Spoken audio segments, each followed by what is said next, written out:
In our last lecture, we started to look at Nebuchadnezzar's image and looked at the chronology relevant to the golden head, which represented the king of Babylon.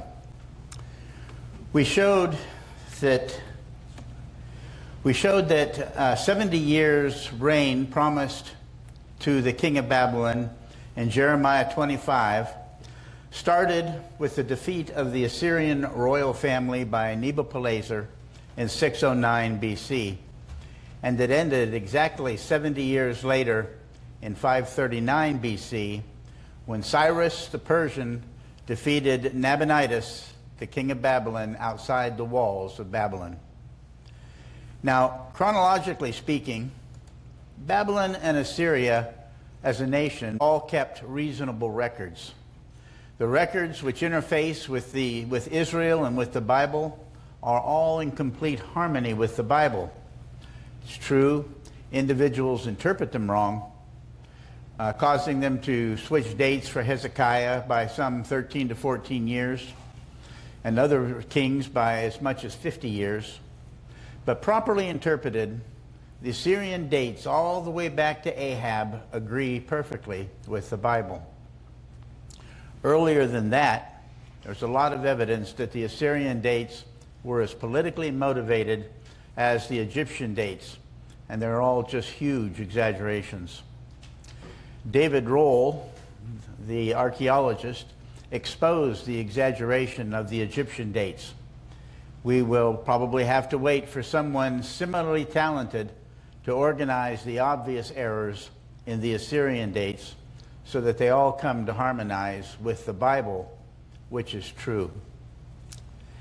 Now, after Babylon defeated Assyria, Egypt, under Pharaoh Necho, came up into Syria, defeating Judah's king Josiah at Megiddo along the way to try and defend Assyria. But Egypt was defeated at the Battle of Carchemish in 605 BC. Well, the crown prince Nebuchadnezzar defeated Egypt and immediately drove them south, placing many of the cities of Syria and Canaan under siege, including Jerusalem. At that point, in 605 BC, King Nebuchadnezzar died, Nebuchadnezzar's father, and Nebuchadnezzar returned to Babylon to be made king. Then, in 604 BC, he successfully conquered Jerusalem for the first time, and in 604, he began the 70 years captivity of the nation of Israel in Babylon. Beginning at 604, that captivity continued until 534, exactly 70 years later, when Cyrus issued his decree freeing the Jews to return to Jerusalem. And 604 BC also became, as we mentioned before, the 7 times of punishment upon the Jews as promised in their law. The 7 times represented 7 times 360, or 2,520 years of subjection to Nebuchadnezzar's image, which ceased in 1917 when General Allenby took Jerusalem away from the Turks. After taking Jerusalem, Britain eventually issued the Balfour Declaration, promising a homeland for the Jews in Palestine.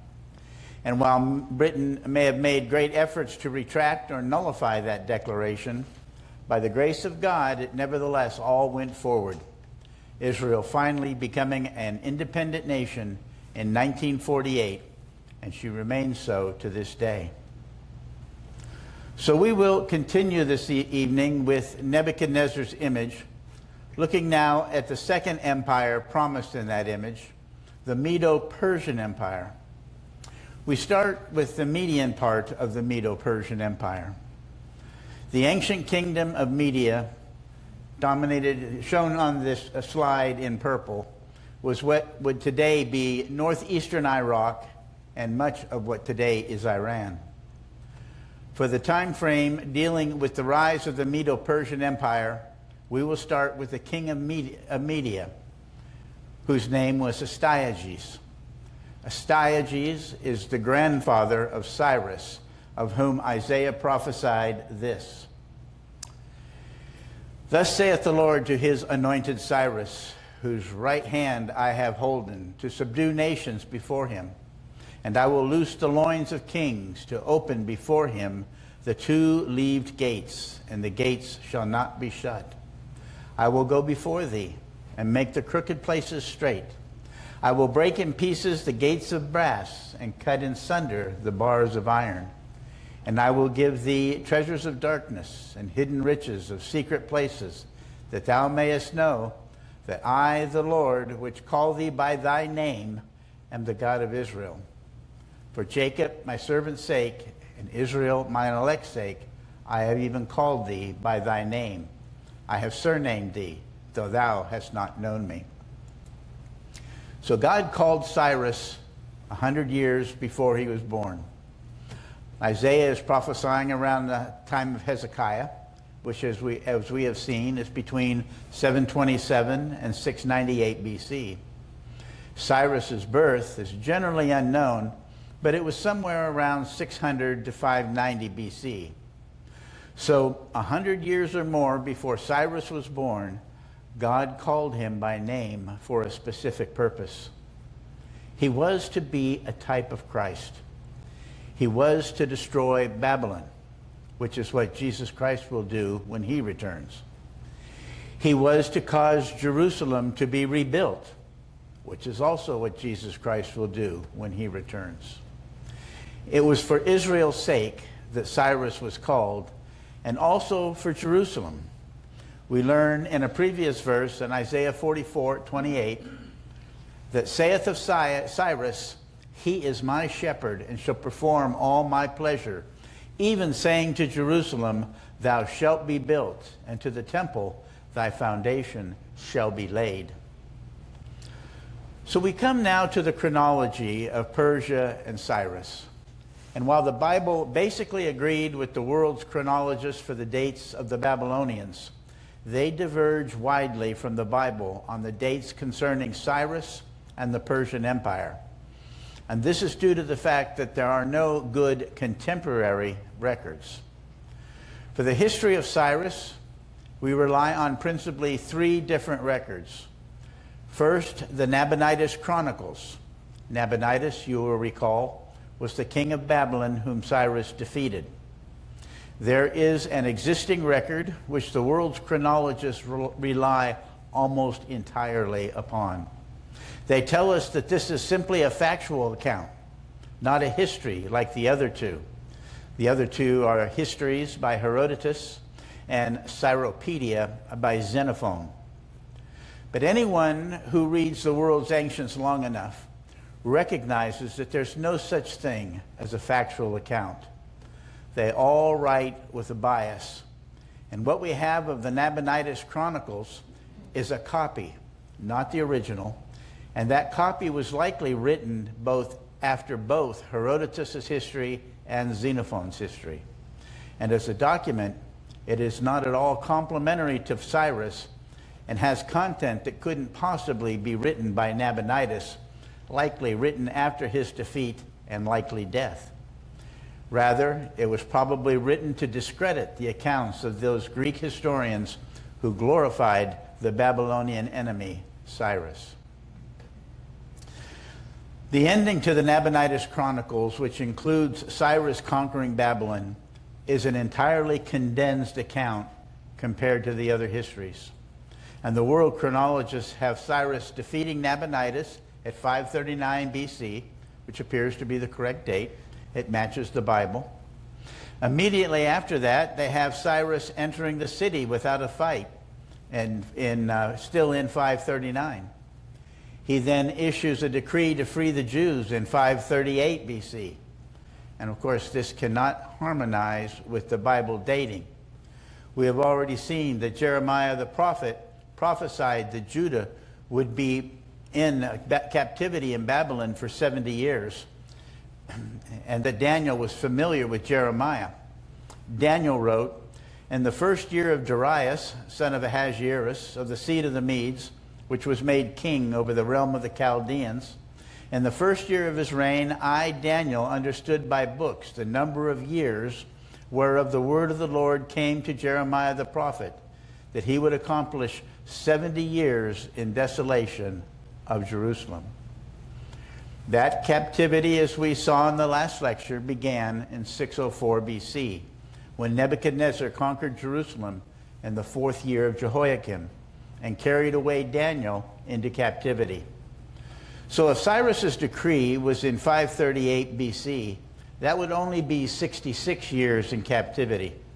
So the decree has to come 4 years later in 534 BC.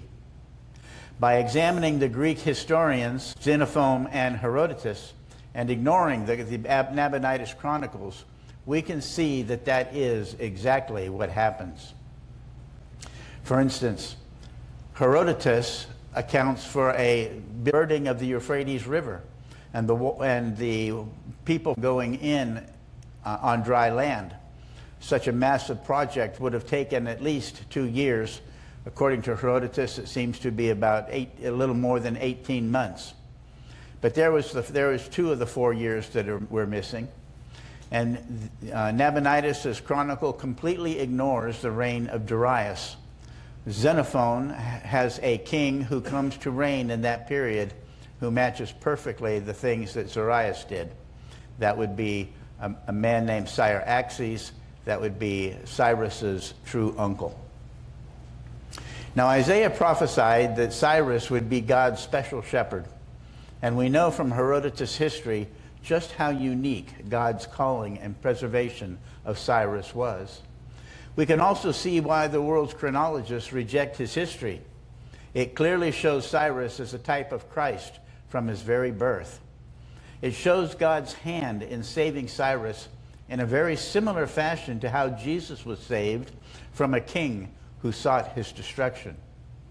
But this was written over 400 years before the birth of Christ. How could that possibly be imagined and invented unless it was divinely orchestrated?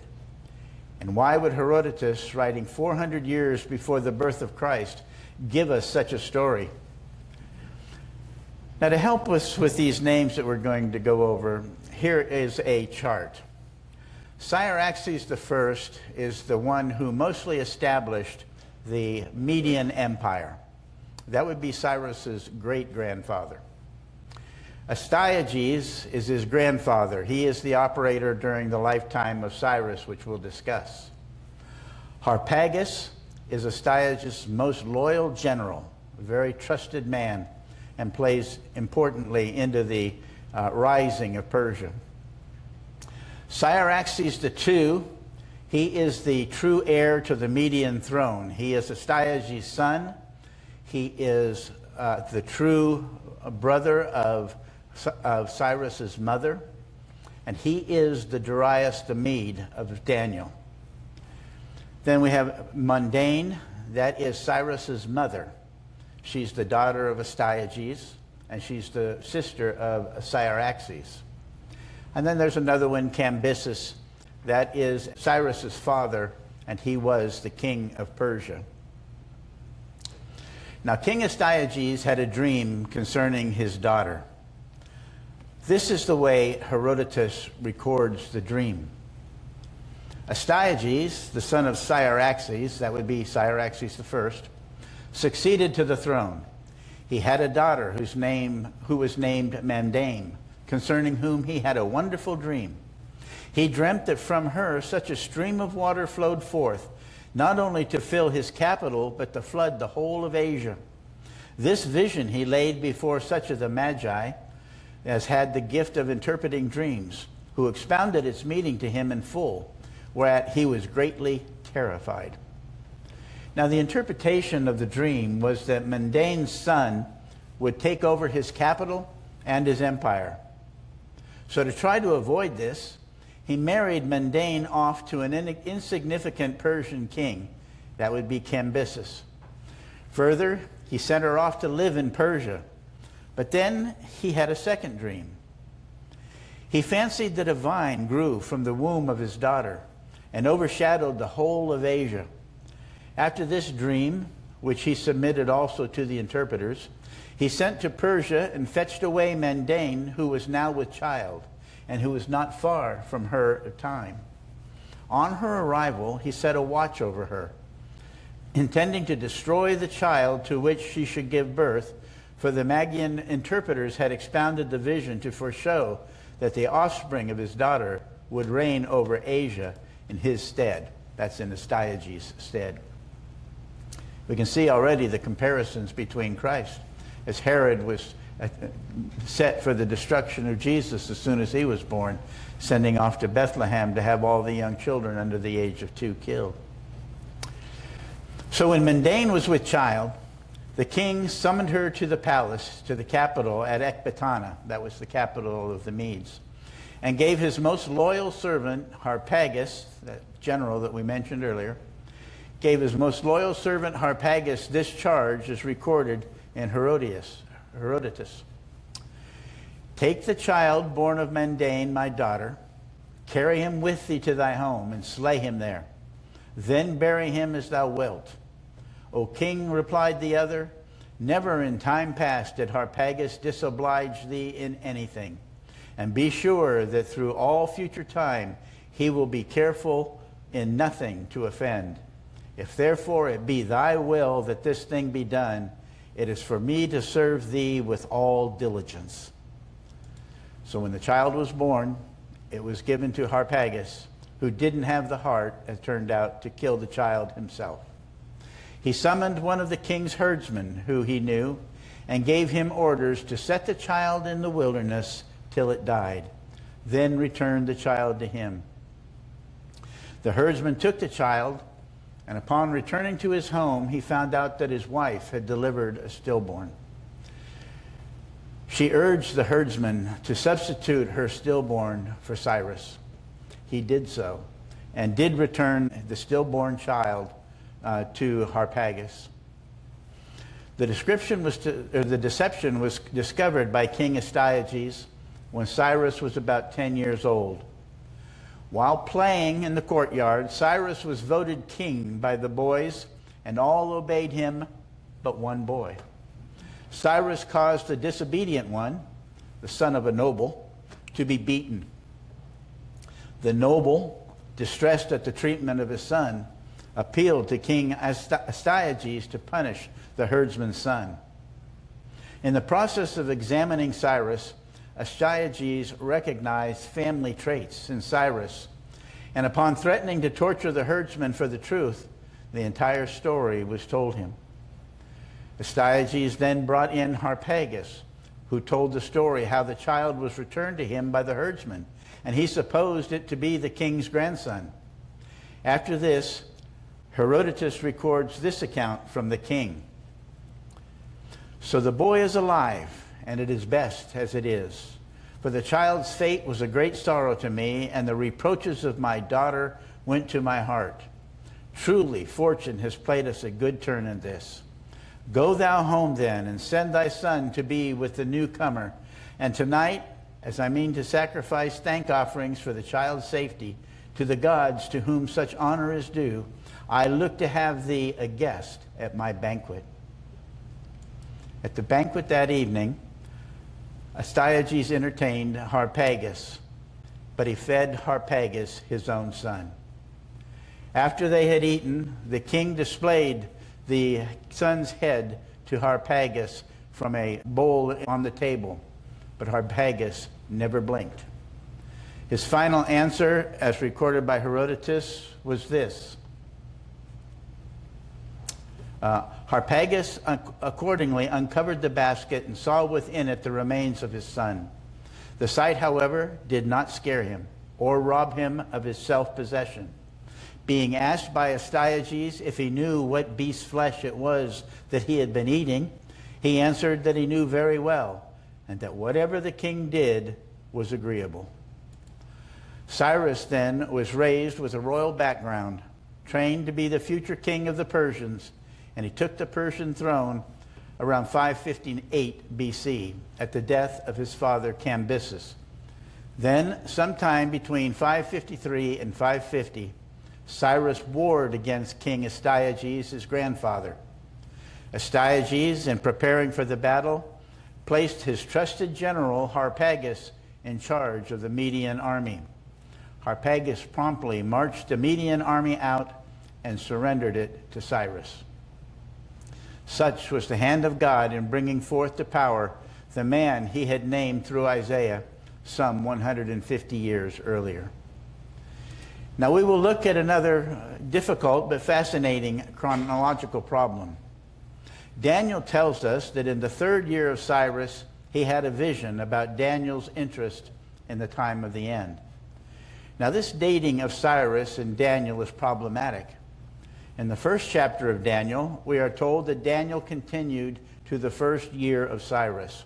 That would be, as we said, 534 BC, when Cyrus proclaimed himself king of Babylon.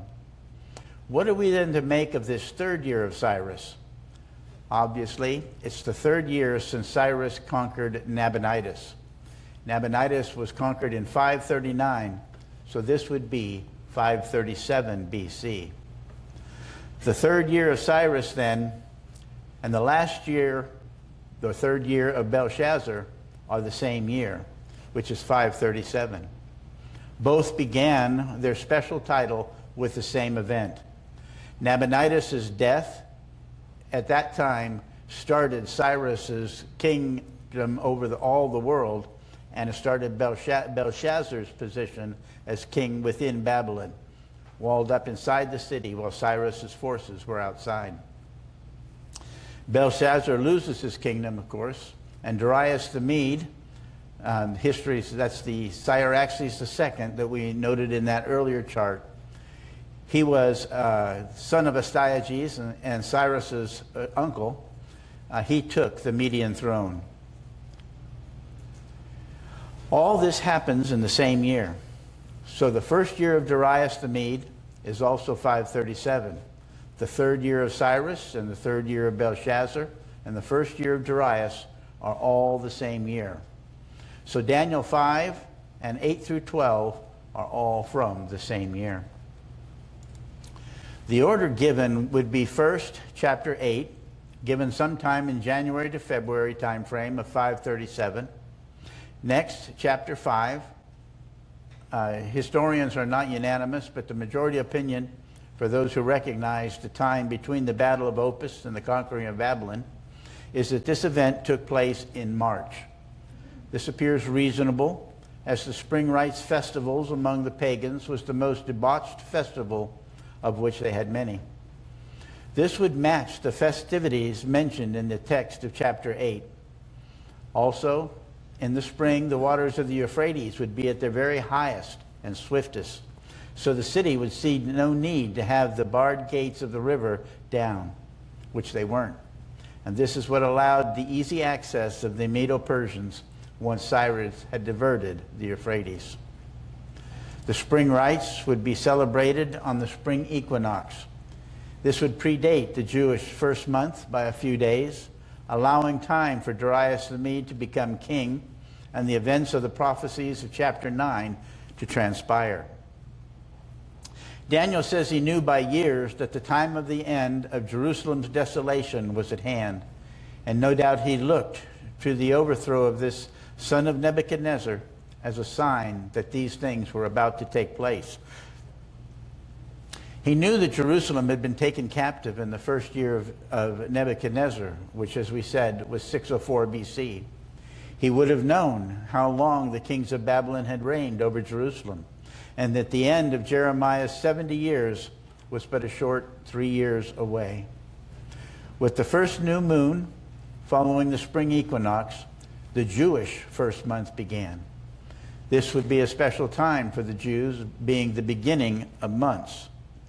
In Exodus 12 we read, "And the Lord spake unto Moses and Aaron in the land of Egypt, saying, This month shall be unto you the beginning of months. It shall be the first month of the year to you." It is easy to see how Daniel would regard this new beginning of the year, fresh from the destruction of Babylon by the prophesied Cyrus, to have the potential to be the time for the restoration of Jerusalem. So Daniel begins to fast, a fast all through the Passover ending the fast in 3 weeks or 21 days, which would have been the last day of the Feast of Unleavened Bread. We can see Daniel in constant prayer to God through this fasting, that God would again deliver his people out of the slavery of the nations. Now, why 21 days? Obviously, and no doubt most importantly, this was the time necessary to remember the divine deliverance out of Egypt. All the events of the first month were associated with that Passover. Israel was about to be delivered in this month. The Jews caught up a lamb for the Passover meal on the 10th day. They ate the Passover between the evenings on the 14th day. The 15th day started the Feast of Unleavened Bread, which ended 7 days later on the 21st day. So in all this, Daniel was calling to mind God's great deliverance of Israel from its most formidable foe, and he was recognizing this through his fast. But was there another reason? Daniel, who knew by books, would also have known that the temple had been destroyed in between 587 and 586 BC, and that there were 21 years from 537 BC till it was needful that the temple should be rebuilt, if it was to be rebuilt in 70 years. As we know, this was in fact accomplished in 516 BC by Darius the Persian, exactly 70 years from its destruction. Then, 3 days later from the end of Daniel's fast, typical of the 3 years left till the 70 years of Israel's captivity were expired, the angel appears to Daniel.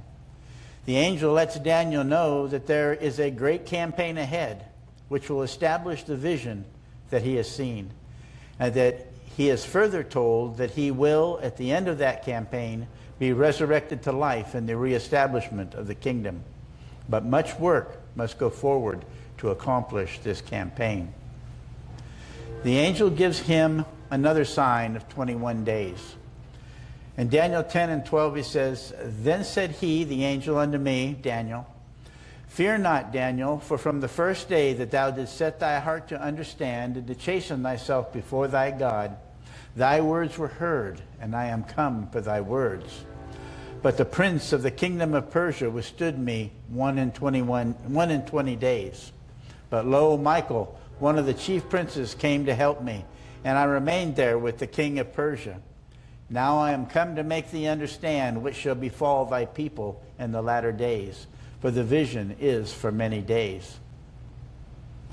This verse brings us to understand how God works. God doesn't orchestrate our lives. He puts options in front of us and allows us to make our own choices. We might say that he doesn't tempt us to do evil, as James testified of God.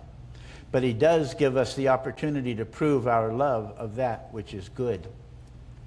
God gives us the opportunity to prove that we wish to do good, that good may reign in our mortal bodies over our inherent sin nature.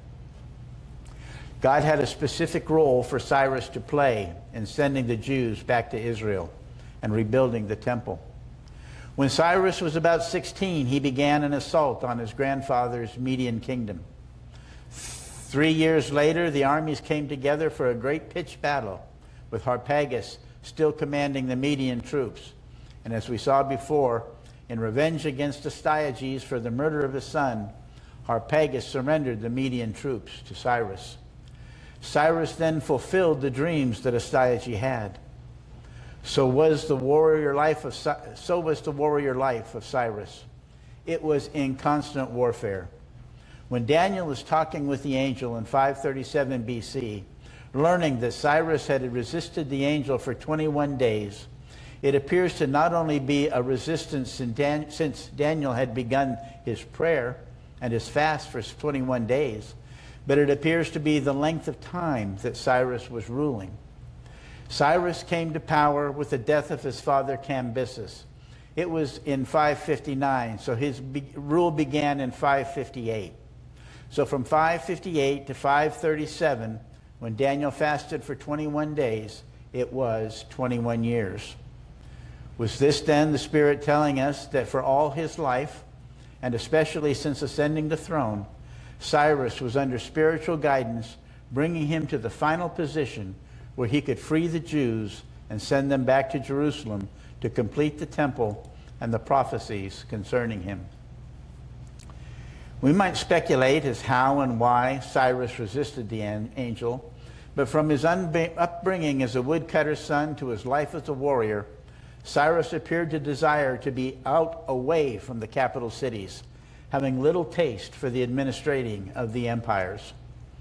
And yet to issue commands concerning the freeing of the Jews and the rebuilding of the temple, he would have to take his royal seat to accomplish these things. It appears that fear of revolt from among his relatives was a constant thorn in his side with him, and possibly this is what led him to finally take the throne in Babylon. After his successes in Asia Minor, Cyrus returned to Babylon in 535 and removed Darius the Mede, his uncle, from being king. He sent him back home, and according to some historians, he had him killed along the way, fearing that his uncle plotted to take the empire away from him. A few years later, he feared a revolt from his nephew, Darius the Persian, and sent Darius's father, a powerful and influential general belonging to Cyrus. His name was Hystaspes. He sent him home, weakening his forces during a difficult war. Did he fear the growing power of his uncle Darius the Mede in Babylon, and is that what caused Cyrus to return to Babylon from the battlefields after he had defeated the city? And was this fear the motivating factor for him taking the throne in Babylon, putting him in a position to fulfill the divine prophecies made concerning him? It seems likely. As we said, Cyrus was a warrior. He appears to have little interest in administrating the kingdom or living in a palace. He preferred the tents of the battlefield. From the time he was 16 till his death, he was involved in war. Prior to his invasion in Babylon, Cyrus had fought a capable foe in Lydia named Croesus before he marched to Babylon. And he was successful at Babylon. 2 to 3 years later, he left his uncle, the Bible's Darius the Mede, and history's Cyaxares II in charge, and marched back to Lydia, where he again was ultimately successful. Modern chronologists completely ignore this, but it is well documented in Cyropedia by Xenophon that after Babylon was conquered, Cyrus left for the battlefield. We read in Cyropedia, "But when affairs in Babylon appeared to him so favorably settled that he might absent himself from thence, he prepared and directed others to prepare for a journey into Persia. When he thought that he had enough of such things as he was likely to want, he took his departure. Now when he departed Babylon, he set Cyaxares, as we said, the Darius the Mede of the Bible, up on thrones in Babylon." From Cyaxares we read, "When in the course of their march they came to Media, Cyrus turned aside to visit Cyaxares. When they had embraced each other, Cyrus first told Cyaxares that there was a private house and palaces set apart for him in Babylon, that when he came thither he might take up his abode in his own home. And he also made him a great many other honorary presents. Cyaxares received them and sent to him his daughter with a crown of gold, bracelets, a collar, and a Median robe, as magnificent as could be made. And the damsel put the crown upon Cyrus's head." Cyrus then marries Cyaxares' daughter, who would have been his first cousin. But more importantly to us, this act showed the prophecy of the Medo-Persian bear, how the last side of the Persian bear came up greater than the Median side. Cyaxares was the rightful heir to the Median throne, but he was crowning the Persian Cyrus. Cyrus eventually does return to Babylon, and for a year, nearly a full year, he is reluctant to take the throne. Then he does in 534 BC. He makes this his decree in what he considers to be his first year. In Ezra 1:1 we read, "Now in the first year of Cyrus, king of Persia, that the word of the Lord by the mouth of Jeremiah might be fulfilled, The Lord stirred up the spirit of Cyrus, king of Persia, that he made a proclamation throughout all his kingdom, and put it also into writing, saying, Thus saith Cyrus, king of Persia, the Lord God of heaven hath given me all the kingdoms of the earth, and he hath charged me to build him an house at Jerusalem, which is in Judah. These Persian decrees are important because one of them begins the 490 years to Messiah the Prince. In Daniel 9:25 we read, Know therefore and understand that from the going forth of the commandment to restore and to build Jerusalem unto Messiah the Prince shall be 7 weeks, and 62 weeks. And the streets shall be built again, and the wall, even in troublous times. And after 62 weeks shall Messiah be cut off, but not for himself.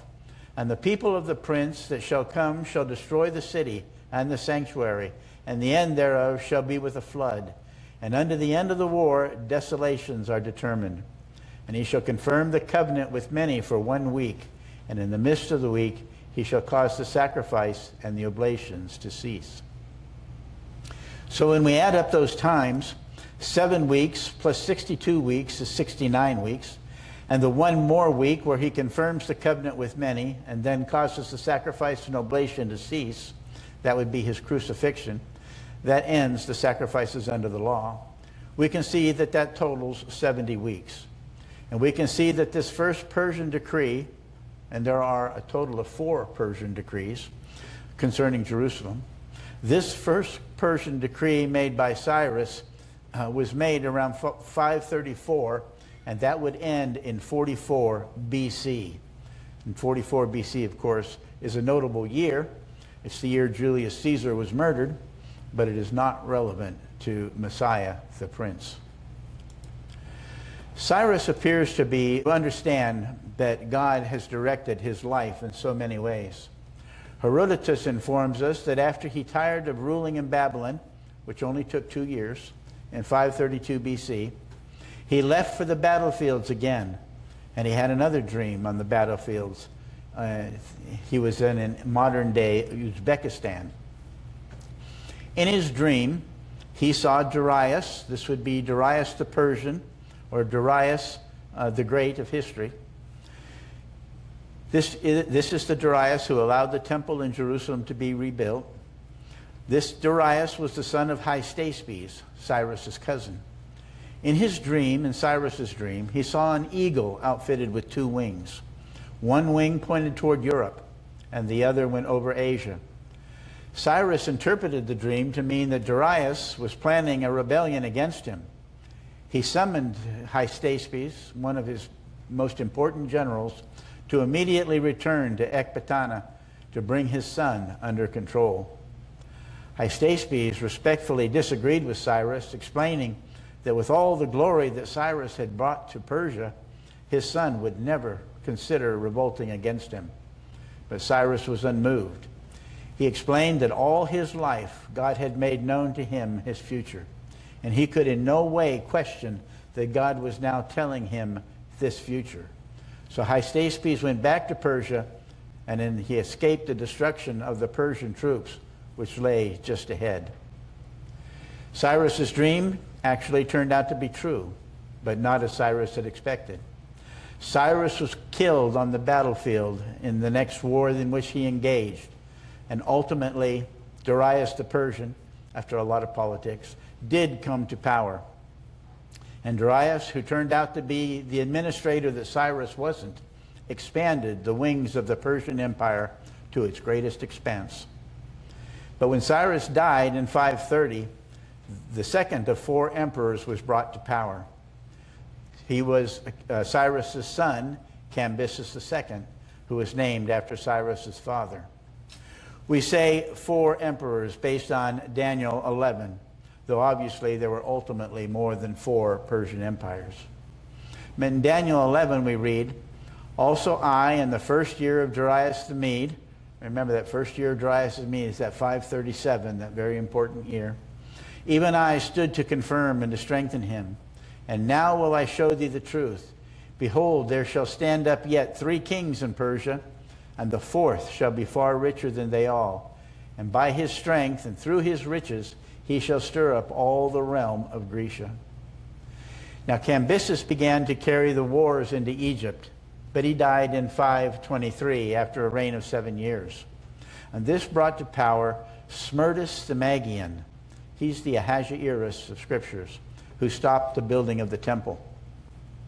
Smerdis claimed the right to the throne through the line of the Medes.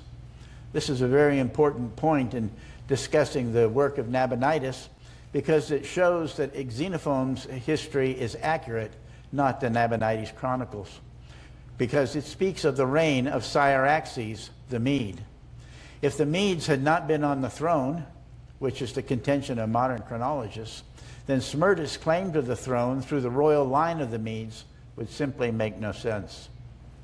Nevertheless, Smerdis was regarded as an interloper, and he reigned for only 7 months till Darius the Persian, also called Darius Hystaspes after his father, and he's also called in history Darius the Great, he came to power. This is the nephew of Cyrus that he had the dream about. And this is the Darius who countermanded the decree of Smerdis to stop building and caused the temple to be completed.